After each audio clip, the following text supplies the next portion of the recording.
Hey guys, this is Tarkin coming at you with another game of Minecraft, and very excited to show you what we've got going on. First of all, look, a herd of sheep. These sheep are all clearly purple. So what happened was I had a couple of sheep, just like two, three, and I had magenta dye from some kind of flower that I had around because I had been dyeing terracotta, and then I had it in my hand accidentally. I was doing crafting things and running out of stuff. I had a really full inventory at the moment, and I ended up going to the crafting thing with white wool and that, and I saw that I could dye the wool. And then I thought maybe I could dye the sheep. That would be funny. And you could.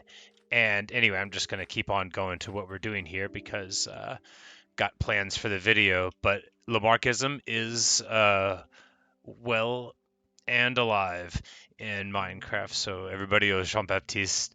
If that is his name, he's got like 19 names, I think Lamarck does, but I think Jean Baptiste is the first of them. I'm probably saying that wrong. If you ever hear me say a word in French or Japanese or English, I'm probably pronouncing it wrong. But anyway, speaking of none of those things, what we're going to do right now is come to this, it looked like a shipwreck out in the distance whenever I was working on the sheep paddock over there. Ooh, spoilers. I showed the other building I was working on. Let's not get that in there. Oh, it looks like there's another shipwreck there, a three-mast shipwreck. I was just going to this little one here. Um, well, how exciting. We'll go to that one later. Now, I think I've went to one shipwreck ever in this, but I don't remember where it was. I just think I remember going to one. It was probably on my way back from the Nether. But we're just gonna take the boat out here and see what's up. Oop, accidentally this. Now I do have a magma block. Magma block's very important. So with a magma block, you'll see I can just throw it in water, and then it will have little air bubbles, and that will let me get preserved. Uh, of course, I'm playing on peaceful. So in wait, what?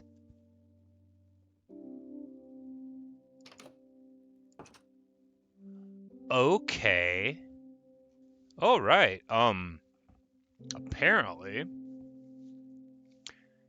this door. Okay, the trap doors work. The door appears to be a place where you can breathe, open or closed, which this is gonna be like really big for me. I am sure that everybody knows this already, but I have just discovered it, so that's pretty cool. Um, the magma block might be a thing of the past if I. All right. So the door, if I place it again, was it just a fluke? Let's see. Nope. What if I do it in the middle of the place without it being any? Ha ha ha! All right. Well, this opens up a world of possibilities. I don't need a magma block anymore. I can just carry a door for breath anywhere that I can be on the ground. This is also going to let me be like on my feet. So if I need to beat something, it'll be 5 times faster. So awesome.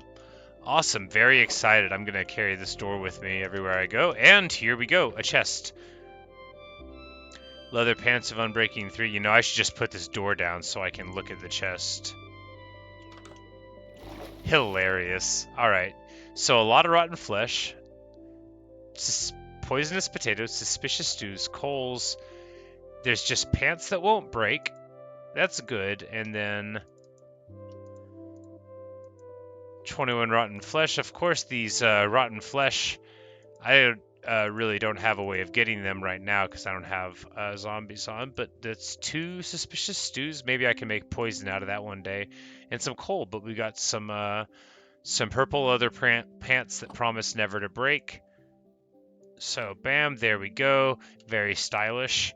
And I'm taking this door with me. Might need it.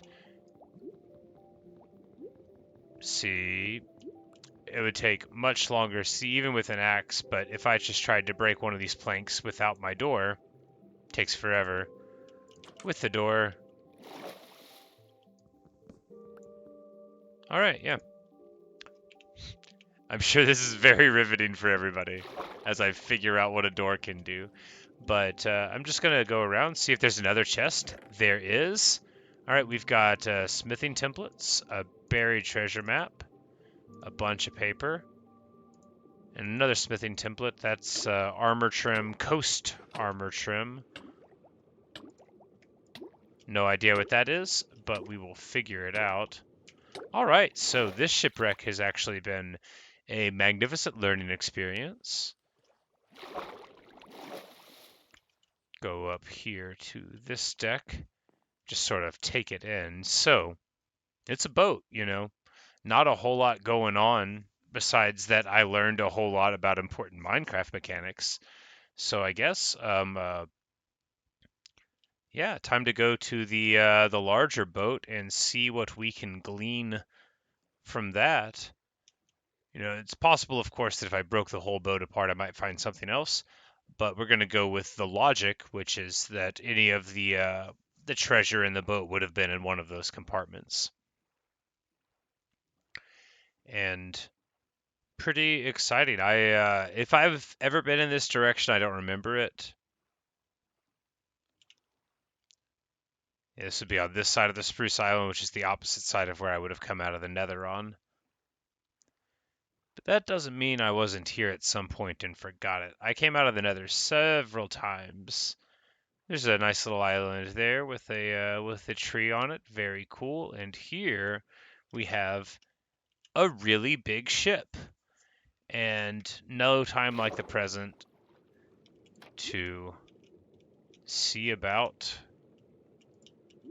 Bam, there we go. Logic holds fast. We get leather boots of blast protection 1, you know, cool.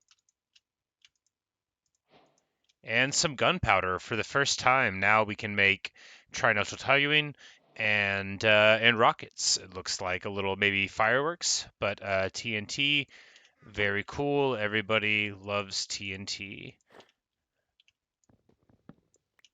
We're just gonna yank that and this and keep on keeping on. Okay, so here there's dirt that's fallen in. So if we want to see everything that's going on here, we're going to want to get rid of this dirt because the dirt will not have been native.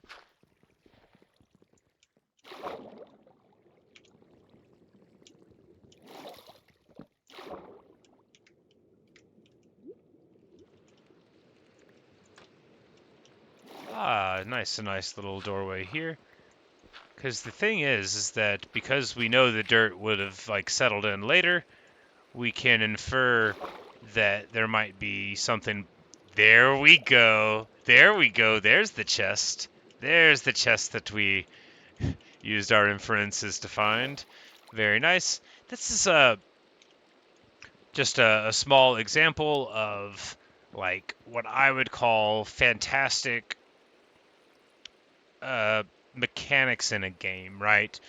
You get a concept for what blocks belong where, and when you find them that aren't in the right spot, the one that you anticipate them to be in, you know that you can investigate a little further. And lo and behold, we find some books. We find another buried treasure map, ID number 2, and some more papers.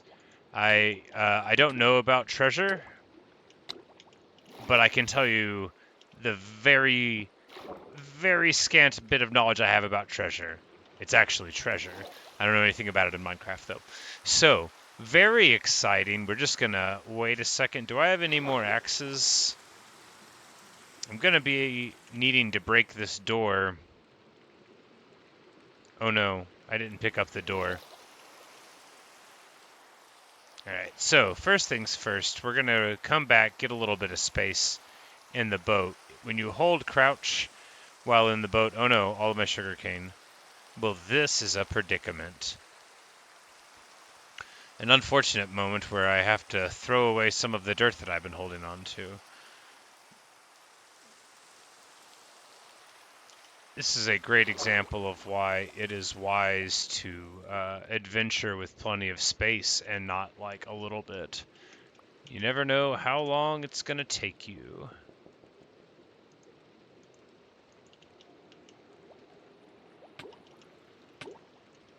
Alright, so that's one chest.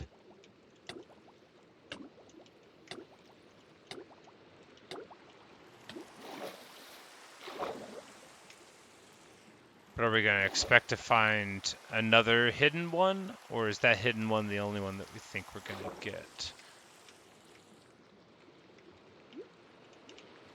There's none on the back deck here.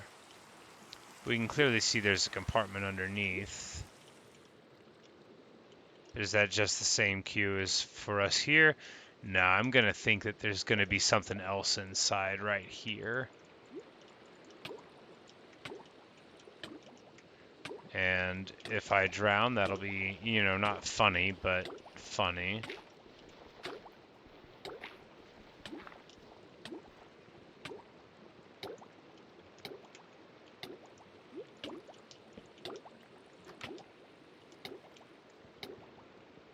This is awesome. All right. Can't see anything, but that's not important. A nice iron shovel will cut through even underwater dirt pretty quick. And there we go. There's our other hidden chest. What? Tell him what he's won. A ton of emeralds. 12 emeralds? I've never seen so many emeralds in my life. I'm going to be able to buy all the swag.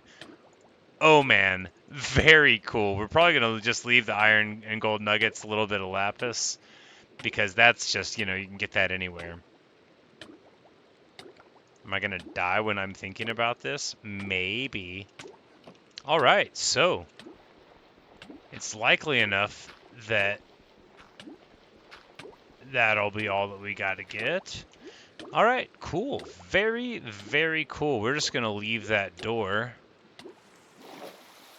And, yeah, there we go. Maybe some other day I'll come and, you know, do my typical excavation where I, all right, how do I get back to my stuff? There we go. On the giant trees this way. Visibility very low here in the rain and the ocean. If I would have turned a little further, I wouldn't have seen basically anything get there, but of course the F3 screen would always lead me home if I chose to use it, and I do. You know, there are tools that I don't use, like the internet to tell me how things work, but the debug menu I do like very much. And there in the distance, we will see my new pride and joy, Ocean Research Station #1. And that's just on the little small island that that was what was going to go down into the oceanic lush cave there. But I ended up hitting water. I didn't have a good concept of how to fill it in yet. And then I ended up using the sort of sandbar thing over on the other side. And that ultimately became what we do. Speaking of oceanic research, we'll come back to for that little glowing thing later. Dolphins are very funny. They were annoying me earlier. I had these clay balls that I was mining underwater, and they were just knocking them around everywhere. It's pretty obnoxious. But yeah, here we are arriving at the pier. This video is so much longer than I thought it was going to be. I thought I was going to have like a 5-minute video of me just going to one shipwreck, but then I got distracted, as is very common for me. But anyway, here we are, growing some wheat as we are over there. A cherry tree, you're going to probably see a cherry tree everywhere. Lots of furnaces. I was making a lot of bricks for the house, as you see, you know, and I didn't want to be going places. We got a ladder on the side. I don't know if I'm going to keep that. And then, wait, water? When I left you, you were empty. All right, so I'm learning all sorts of stuff. I've got a campfire under there, a little slate fire pit, and I put a cauldron on top of it because I had a cauldron. I was just basically like, you know, having some fun and thinking, okay, if there's any weary travelers, they'll be able to get some food. They'll be able to, you know, grab some water, boil it up, have a pot of tea or whatever, avail themselves of the local stonecutter just anything that you need to do would be right here. Just a nice little ocean outpost. There in the distance there, you see the Island of Giant Trees, and here, my cozy little house. I haven't brought the cat out here yet, but I think I might. Uh, got some bookshelves, just like real life.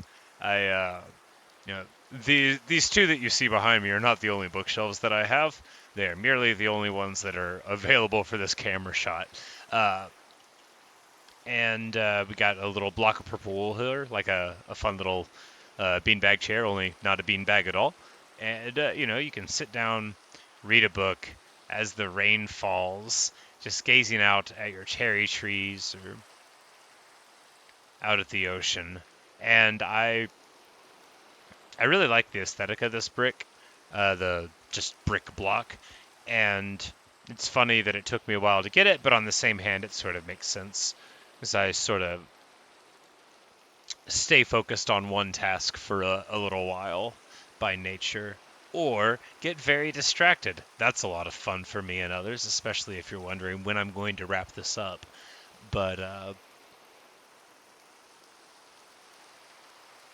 that's all I've got for this one. I do have plans. The sheep are purple for a reason. I think I alluded to that earlier. I'm not going to tell you now. Yeah, that's it. That's your cliffhanger. You're gonna have to wait for some other week for you to figure out why I need very large amounts of purple wool. Uh, Spoilers. There are no spoilers. I will give you a hint. That's what it is, not a spoiler. The hint is that it's a type of furniture, not like a beanbag chair at all, and yet in many ways like a beanbag chair. And I need to make a lot of them. And yeah, there you go. Anyway, until next time, here we are. Oh, I forgot to show you the side. Why am I doing the sign off? Here's the front pier. We got a little flower pots, a little sign. Ocean Research Station #1. I like this aesthetic, and I like the idea of, as I eventually go further and further out into my little world, making more of these little outposts on islands, as if to say, after I'm gone, a weary traveler would be able to come here, at least, find some wheat, find some bread, and with the evidence of the care that I put into my work, could do a little anthropology for me, and in that way, I would not be forgotten. Anyway, until next time, thanks for watching. Thanks for listening.